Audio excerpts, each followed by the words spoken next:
ya Tuhan buat perkenanan-Mu, buat hadirat-Mu di dalam setiap kami. Kami bersyukur ya Tuhan. Terima kasih Bapa. Biarlah pujian kami, penyembahan kami ya Tuhan menyenangkan bagi Engkau.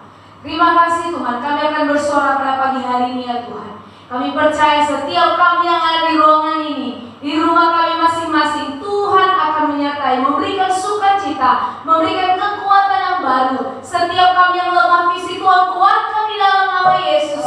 Yang sakit Engkau sembuhkan dimanapun mereka berada di rumah masing-masing. Tuhan Engkau sembuhkan di dalam nama Yesus Tuhan. Terima kasih Bapak, kami percaya bahwa kekuatan yang baru, semangat yang baru, kesembuhan yang baru telah menjadi milik kami ya Tuhan lewat ibadah kami pada pagi hari ini. Di dalam nama Yesus kami berdoa dan mengucap syukur. Haleluya. Sama-sama kita katakan amin. Amin. Haleluya. Mari kita bersorak memuji Tuhan pada pagi hari ini. Semuanya yang ada di tempat ini dan yang juga ada di rumah, mari kita sama-sama bangkit berdiri semuanya. Saya percaya walaupun kita di rumah, kita masih bisa berdiri. Amin. Amin. Haleluya. Tiada berkesudahan kasih setiamu Tuhan. Tiada berkesudahan kasih setiamu Tuhan. Selalu ada rahmat-Mu bagiku. Hari berganti hari, hari berganti hari, tetap kulihat kasih-Mu tak pernah berhenti di hidupku. Katakan Tuhan Yesus baik, Tuhan Yesus baik, oh sungguh amat baik, untuk selama-lamanya. Tuhan Yesus sekali dan dalam tiada berkesudahan, tiada berkesudahan kasih setiamu Tuhan. Selalu baru rahmat-Mu bagiku. Hari berganti hari, hari berganti hari, tetap kami lihat kasih-Mu, tetap kulihat kasih-Mu tak pernah berubah, pernah berhenti. Lihat semuanya di rumah angkat jempolnya. Tuhan Yesus baik, oh sungguh amat baik, untuk selama-lamanya. Tuhan sekali, Tuhan Yesus baik, Tuhan Yesus baik, sungguh amat baik, untuk selama-lamanya. Tuhan Yesus baik sampai selama-lamanya, sampai selama-lamanya, sekali sampai selama-lamanya.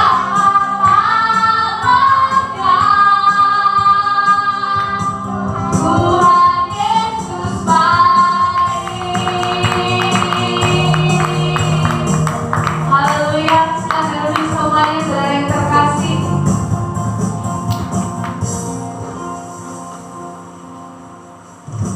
Mari kita mempersiapkan hati kita untuk mendengarkan kebenaran firman Tuhan. Saya percaya semuanya kita telah mempersiapkan hati kita untuk menerima kebenaran firman Tuhan pada pagi hari ini. Mari sama-sama angkat pujian ini. Apapun yang terjadi dalam hidup kami ya Tuhan, kami percaya bahwa Tuhan tidak pernah meninggalkan kami. Tuhan telah memberikan kami kekuatan yang baru. Biar lewat kebenaran-Mu kami dikuatkan ya Tuhan. Kami mendapatkan kekuatan yang baru daripada Tuhan. Apapun yang terjadi dalam hidup kita, mari sama-sama naikkan pujian ini. Apapun yang terjadi dalam hidupku,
kami mohon memberkati kami dan Roh Kudus memenuhi seluruh hidup kami.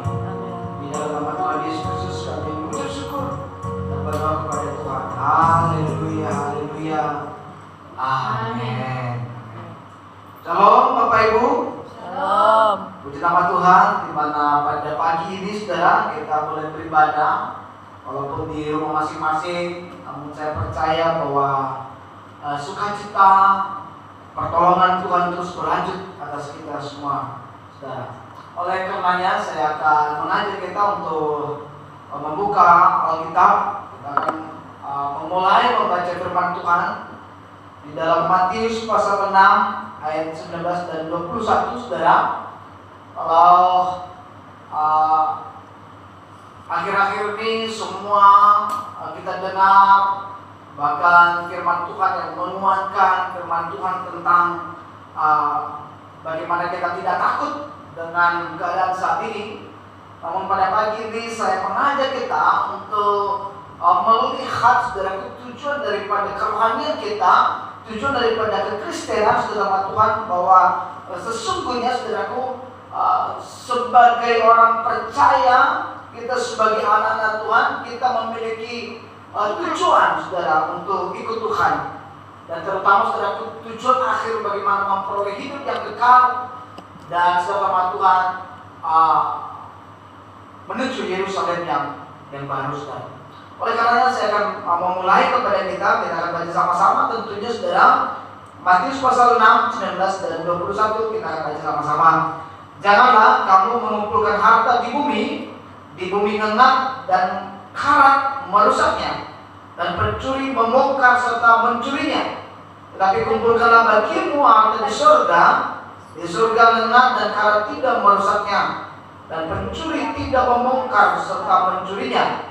Karena di mana hartamu berada, di situ juga hatimu berada. Setelah sama Tuhan, saya memberikan tema kepada kita pada pagi ini, saudaraku, bahwa di mana ada harta, di situ ada hati, saudara sama Tuhan. Jadi seseorang, saudaraku, hatinya, seseorang, saudaraku, tertarik, seseorang terpikat, seseorang melekat, hatinya melekat, itu tergantung di mana ada hartanya, saudara. Nah, kita sebagai anak-anak Tuhan, saudaraku, ini yang harus jelas, saudaraku, di dalam kondisi seperti ini, saudaraku, apakah kita hidup di dalam ketakutan, saudaraku, kita hidup, saudaraku, dipenuhi dengan sukacita, walaupun keadaan, walaupun kondisi yang saat ini kita ada dalam kondisi semua dunia mencekam ketakutan, saudara Tuhan, karena virus corona. Tapi kita sebagai orang percaya, saudara, bahwa sesungguhnya, saudaraku, kita harus menyadari bahwa keberadaan kita di muka bumi ini adalah hanya sementara. Dan saudara Tuhan, yang harus kita sangat menyadari saudara-saudaranya bahwa sesungguhnya, saudaraku, kita hanya transit di muka bumi ini. Dan saat ini, saudaraku, kita melihat tidak ada tempat yang aman di muka bumi ini, saudara Tuhan. Nah, oleh karena saudaraku, ini hal yang sesungguhnya memberikan kita pelajaran berharga bahwa kita sebagai anak-anak Tuhan, sebagai orang percaya, kita sadar saudara-saudaranya bahwa memang betul keberadaan kita di muka bumi ini adalah hanya transit, dan keberadaan di muka bumi ini, saudaraku, tidak ada tempat, saudaraku, yang menjamin tentang ketenangan, bahkan saudara Tuhan, tempat yang aman, saudaraku, selain ada di dalam Tuhan. Saya kembali ke pembahasan kita pada pagi ini, saudaraku, tentang di mana ada hartamu, ya, di situ ada hatimu. Orang dunia berkata, saudaraku, bekerja dengan keras untuk mendapatkan harta, untuk dinikmati dan untuk diwariskan kepada anak dan cucu, saudara. Tetapi Yesus berkata, jangan kamu kumpulkan harta di bumi, kumpulkanlah bagimu harta di surga, saudara-saudara. Jadi ini sangat bertolak belakang, saudaraku, ya. Tidak dikatakan kumpulkanlah harta di surga untuk diwariskan bagi anak dan cucu-cucumu. Tetapi dikatakan supaya kita mengumpulkan harta di surga bagi diri kita sendiri, bukan bagi keturunan kita dan orang lain, saudara Tuhan. Jadi ini hal yang tentu saudaraku kita menyadari dan memahami sesungguh-sungguhnya, saudara Tuhan. Ada amin? Amin. Di dalam perenungan kita bersama ada beberapa poin saudaraku yang akan saya sampaikan kepada kita tentang kumpulkan hartamu di surga. Yang pertama pasti, jangan kamu mengumpulkan harta di bumi. Artinya saudara, Tuhan Yesus berkata kepada kita bahwa harta kita itu di surga. Itu berarti bahwa di surga ada harta yang sama seperti di bumi ini juga ada harta.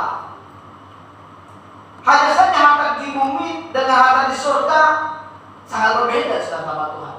Kalau harta di bumi ini, saudara Tuhan, ya, dimana kita melihat bahwa itu tentu tidak kekal, ya, saudara Tuhan. Kita menyadari bahwa itu tidak kekal, saudara Tuhan. Bahkan saat ini, saudaraku, dengan lockdown, semua perbatasan ditutup. Walaupun kita mau kemana jalan-jalan, saudara Tuhan, namun kalau kita ya punya keinginan seperti itu, kita punya kemauan memakai uang tersebut, uang yang sudah kita kumpulkan, tetapi di saat semua ditutup, ya, perjalanan baik darat maupun udara, saudara, maka apapun yang kita punya, saudaraku, maka tidak ada artinya, saudara Tuhan. Harta di surga merupakan satu-satunya harta yang sejati, yang tidak akan hilang oleh apapun, karena Allah sendiri yang menjaganya, saudara. Dan yang kita nikmati selama-lamanya. Dan harta di surga yang kita miliki yaitu adanya sukacita yang luar biasanya serta kepuasan yang sejati, saudara Tuhan. Dan itu tuh hal yang kita sadari, saudara, bahwa harta di surga itu adalah harta yang luar biasa, yang Tuhan sendiri yang menjaganya, bukan manusia, saudara. Tidak bisa dicuri dan tidak bisa lenyap oleh karena apapun, saudara Tuhan. Bapak Ibu yang dikasihi di dalam nama Tuhan Yesus Kristus, oleh karenanya kita tidak boleh menjadikan kelimpahan dalam harta dunia sebagai tujuan hidup. Tetapi saudara, kelimpahan harta di dunia ini kita mempergunakan sebagai alat untuk memperluas kerajaan Allah, saudara Tuhan. Jadi kalau kita memiliki segala sesuatu apa yang Tuhan percayakan kepada kita, saudaraku, ingat bahwa itu bukan tujuan akhir, saudaraku. Tetapi kita dapat menggunakan hal itu untuk tujuan kerajaan surga, dan tentu saudaraku untuk memuliakan nama Tuhan. Amin. Jadi saudaraku, apa yang kita miliki di muka bumi ini, saudaraku, bukan untuk dijadikan kesombongan, saudaraku, untuk pamer, saudara Tuhan, memamerkan segala sesuatu yang dia miliki, mobil, bahkan rumah mewah, bahkan perhiasan, fasilitas yang dimiliki, saudara Tuhan. Karena kita menyadari bahwa hal itu, saudaraku, itu hanya bersifat sementara. Kita tidak boleh mengandalkan harta duniawi, saudara, menjadi jaminan, ya, menjadi jaminan. Karena kelimpahan harta duniawi ini kita pergunakan sebagai alat, ya, hanya sebagai alat saja, saudara Tuhan.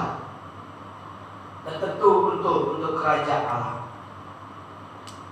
Tidak berpuas diri dengan harta benda duniawi. Yang artinya, saudaraku, jangan jadikan harta duniawi menjadi sumber kepuasan dalam hidup, tetapi Tuhanlah yang seharusnya menjadi sumber kehidupan kita, kepuasan kita, saudara Tuhan. Jadi ini hal yang tentu, saudaraku, harus kita miliki sebagai orang percaya bahwa kepuasan kita sebagai orang percaya adalah Tuhan sendiri, saudara Tuhan. Itu poin yang pertama, saudaraku, bahwa di poin saya yang pertama ini bahwa arti daripada jangan kamu mengumpulkan harta di bumi ini, saudaraku, di saat, saudaraku, harta fasilitas yang kita miliki bukan dijadikan untuk tujuan hidup. Hal yang kedua, saudaraku, alasan mengapa kita tidak boleh memandang harta di bumi sebagai harta kita. Saya kembali baca kebenaran tadi, karena dapat merusaknya, ya, dan mencuri dan membongkarnya serta mencurinya. Artinya harta dunia ini tidak bersifat kekal. Tidak bisa kita bawa ke surga, teman-teman. Gak ada satu pun yang bisa kita bawa, ya, ke surga. Di mana kita melihat kalau ada orang yang sangat-sangat kaya, saudara Tuhan, maka apapun yang dia miliki, satu pun tidak ada yang dibawa. Sikap kita atau bagaimana kita memperlakukan harta dunia, itulah yang menentukan harta kita yang sejati atau harta yang sesungguhnya.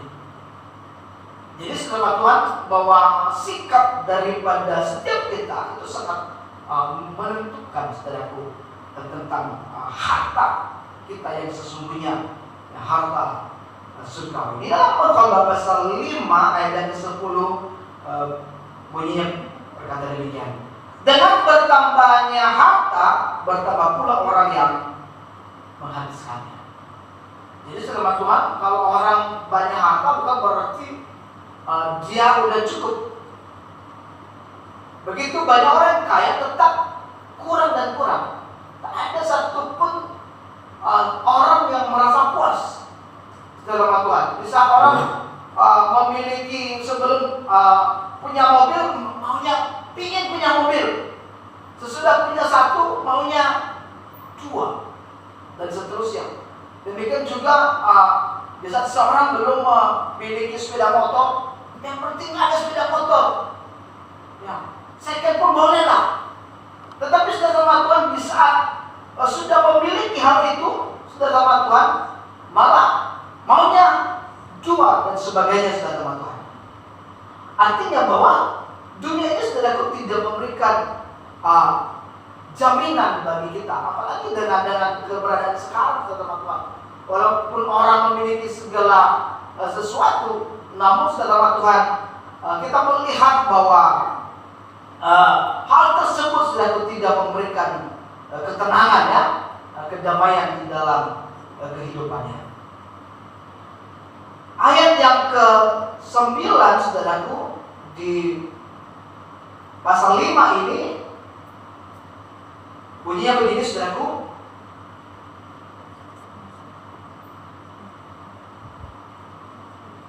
Harta duniawi, sekali lagi, pasal 5:9, siapa yang mencintai uang tidak akan puas dengan uang, dan siapa yang mencintai kekayaan tidak akan puas dengan penghasilannya, ini pun sia-sia.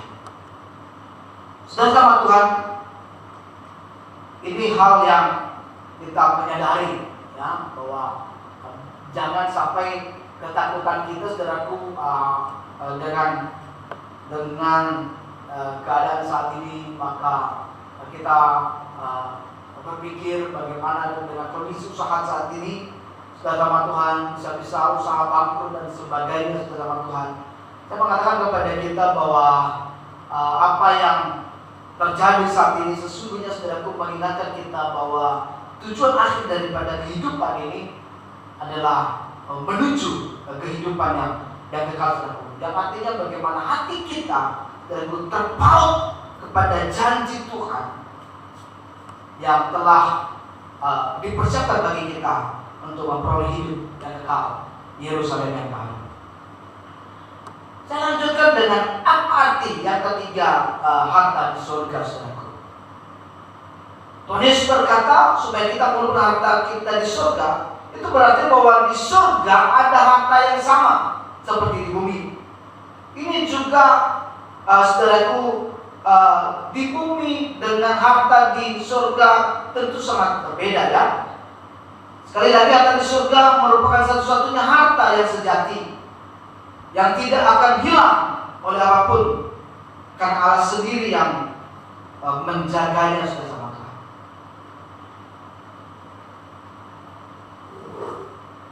Bukti bahwa kita sedang mengumpulkan harta di surga, maka di ayat yang ke-21 tadi, saudaraku, keadaan hati kita atau di mana hati kita berada ini menjelaskan bahwa kita sedang mengumpulkan harta di surga. Di mana ada hartamu, disitulah hatimu. Dapat juga dikatakan bahwa kita mengikuti harta kita. Jadi hati kita itu kemana ya? Ke harta. Kalau kehidupan yang kekal, saudaraku, hati kita, harta kita, maka saya meyakini, saudaraku, bahwa apapun yang terjadi di muka bumi ini itu, saudaraku, kita akan jalani dengan penuh, saudaraku, yang namanya ketenangan ya.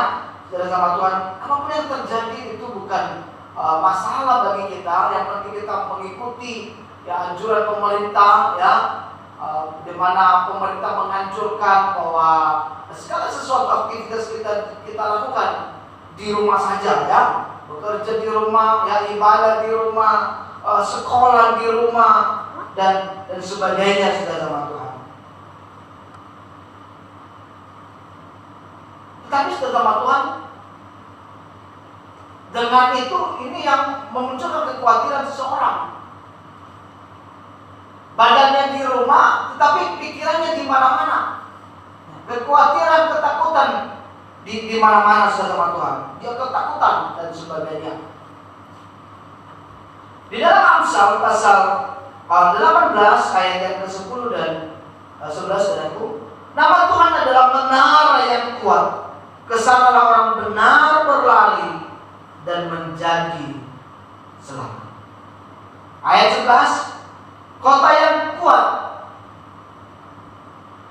Kota yang kuat bagi orang kaya adalah hartanya, dan seperti tembok yang tinggi menurut anggapannya.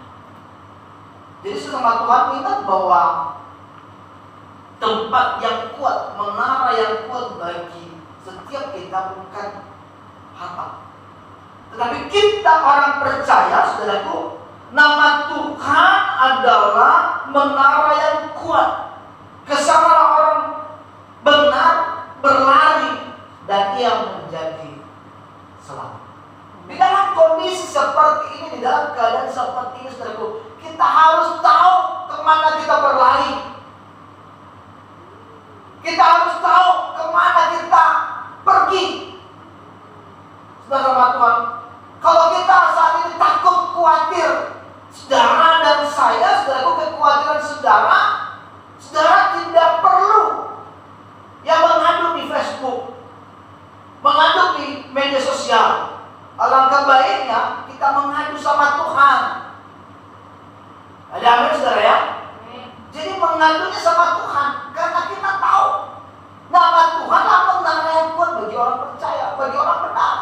Jadi itu, saudaraku, tempat pengaduan kita. Kalau saat ini kita takut, hidup di dalam ketakutan, apalagi ketakutan yang berlebihan, saudara. Karena kita tidak tahu di mana kita berlindung, di mana kita bernaung, saudara Tuhan. Lah kita sebagai orang benar, tempat pengaduan kita, tempat yang aman bagi kita adalah di dalam Tuhan. Saya lanjut di Mazmur 119 ayat 111, saudara, begitu firman Tuhan. Peringatan-peringatanmu adalah milik pusakaku untuk selama-lamanya. Sebab semuanya itu kegirangan hatiku. Sekali lagi, saudara, Mazmur 119 ayat 111. Peringatan-peringatanmu adalah milik pusakaku untuk selama-lamanya, sebab semuanya itu kegirangan hati. Jadi saudara Tuhan, milik pusaka kita itu, saudaraku, adalah peringatan-peringatan Tuhan. peringatan-peringatanmu, peringatan-peringatan Tuhan itu. Taurat Tuhan itu, saudaraku, itu adalah milik pusaka kita yang sesungguhnya. Dan itu menjadi sukacita kegirangan kita, saudara sama Tuhan. Makanya di dalam Kolose pasal 32, mohon maaf, Kolose pasal 3 ayat yang kedua, pikirkanlah perkara yang di atas, bukan yang di bumi. Ada amin? Amen. Pikirkanlah perkara yang di atas, bukan yang di bumi. Itu sudah teman-teman. Kalau hati kita kepada Tuhan, maka tentu sudah yang kita pikirkan apa yang Tuhan mau di dalam hidup kita, apa yang Tuhan inginkan di dalam kehidupan kita. Pertanyaan saudaraku untuk mengakhiri khotbah ini, bagaimana kita mengumpulkan harta di surga? Ya, saudara, bagaimana cara saya mengumpulkan harta di surga? Oleh karenanya, saudaraku, di dalam Matius pasal 10 ayat 10, di situ menjelaskan, saudaraku, dengan kita yang mendukung pengkabaran Injil, saudara Tuhan, ya, dan mendukung pengkabaran Injil, yang mendorong, ya, bagaimana Injil itu disampaikan kepada seluruh dunia. Saat ini bersama Tuhan, ya, dengan ibadah online itu, maka tentu gereja-gereja, saudaraku, membutuhkan peralatan, ya, bagaimana menyampaikan, menyebarkan Injil ini kepada seluruh dunia, saudara Tuhan. Maka tentu kita mengambil bagian apa yang kita bisa lakukan sehingga seluruh dunia, setiap orang, setiap manusia mendengar Injil Kristus, saudaraku. Dan itu salah satu bagaimana kita mengumpulkan harta di dunia. Hal selanjutnya, saudaraku, cara kita adalah di dalam 2 Korintus pasal 9 ayat yang pertama dan 5, dengan cara menolong anak-anak Tuhan yang berada di dalam kesusahan, menolong orang-orang percaya yang ada di dalam kesusahan. Saat ini, saudaraku, dengan semua, ya, pekerjaan tutup, mungkin ada yang pekerjaan buruh harian, saudara Tuhan, maka tentu mereka saat ini sedang mengalami kesusahan, mengalami masalah tentang kebutuhan mereka. Maka tentu, saudaraku, kita sebagai orang percaya mungkin memiliki kelebihan daripada penghasilan yang kita miliki. Saudaraku, mari kita berbagi dengan mereka. Kita tentu memperhatikan, saudaraku, di sekeliling kita. Ya, jangan sampai kita menjadi orang percaya yang cuek, tidak peduli dengan orang lain, tidak peduli dengan keadaan, hanya memikirkan diri sendiri, saudara sama Tuhan. Nah, ini cara kita, saudaraku, bagaimana mengumpulkan harta di surga, bagaimana kita berbagi, saudara sama Tuhan. Kita jeli melihat siapa yang saat ini lagi menjerit, saudara sama Tuhan, dengan kesusahan, dengan kondisi yang saat ini kurang baik, ya, keadaan ekonomi. Bahkan di Pulau Dia saat ini keluhan-keluhan kita mendengar semua barang naik, saudara Tuhan. Maka tentu, saudaraku, orang menjerit tentang kebutuhannya. Maka kita hadir, saudaraku, di situ. Apa yang kita buat, apa yang kita lakukan, saudaraku, kepada saudara-saudara kita, saudara sama Tuhan. Galatia, ya, sebelum saya mengakhiri firman Tuhan pada pagi ini, saudaraku, di dalam Galatia pasal 6 ayat 9 dan 10, jangan kita jemu-jemu berbuat baik, karena apabila sudah datang waktunya kita akan menuai jika kita tidak menjadi lemah. Ayat yang ke-10, karena itu selama masih ada kesempatan bagi kita, mari kita berbuat baik kepada semua orang, tetapi terutama kepada kawan-kawan kita seiman. Jadi, saudara Tuhan, ini kesempatan, jangan jemu-jemu. Jangan saudara punya masker, saudara sembunyikan. Bahkan di dalam berita ada perusahaan dia timbun masker sebanyak-banyaknya. Dia mencari keuntungan, mencari kesempatan. Di saat orang susah, di saat orang menjerit, disitulah dia mengambil keuntungan. Nah, kita sebagai anak-anak Tuhan, saudaraku, justru sebaliknya, di situ kita buktikan, kita bukti nyatakan, saudaraku, bahwa kita ini adalah orang percaya, orang yang hidup di dalam kebenaran. Di situ justru kita berbuat apa yang kita lakukan. Bukan justru mengambil kesempatan. Bagi saudara jemaat Tuhan yang saat ini mungkin berjualan, ya, dagang, ya, jualah sepantasnya. Jangan mentang-mentang barang menipis, dikit stok, disitulah dinaikkan, ya, sampai tak terbeli. Kalau orang bisa membeli beras 25 kilo dengan naiknya, ya, bisa-bisa dia tidak mampu lagi beli. Nah, disitulah kita orang percaya hadir, saudaraku. Bagaimana kita menolong, ya, saudaraku, kita menjual dagangan kita, barang-barang yang kita jual sepantasnya, saudara Tuhan. Oleh karenanya, Bapak Ibu yang kasih Tuhan, kesimpulan bagi kita pada pagi ini, saudaraku, kebenaran firman Tuhan, bahwa sesungguhnya jangan kita, saudaraku, ya, atau kita tidak boleh menganggap harta di bumi sebagai hal yang terpenting. Kelimpahan dalam harta duniawi sebagai tujuan hidup. Jadi harta duniawi, saudaraku, bukan hal yang terpenting, dan kelimpahan harta duniawi ini bukan tujuan hidup kita. Ada amin? Itu kesimpulan yang pertama. Namun mengandalkan harta duniawi untuk masa depan kita dan tidak berpuas diri dengan harta duniawi. Tentu saudaraku, ini yang kita sebagai anak Tuhan menghindarinya. Dan selanjutnya, saudaraku, kesimpulan yang kedua, harta duniawi tidak bersifat kekal. Itu yang harus kita mengetahui. Tidak bisa kita bawa ke surga. Dan harta duniawi tidak pernah membawa kepada kepuasan. Yang terakhir, harta di surga merupakan satu-satunya harta yang sejati, yang tidak akan hilang oleh apapun, saudara, karena Allah sendiri yang menjaganya, dan yang kita nikmati selama-lamanya.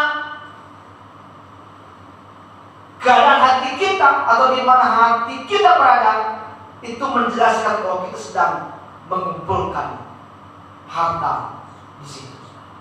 Oleh karena itu, saudara Tuhan, biarlah hati kita melekat kepada Tuhan.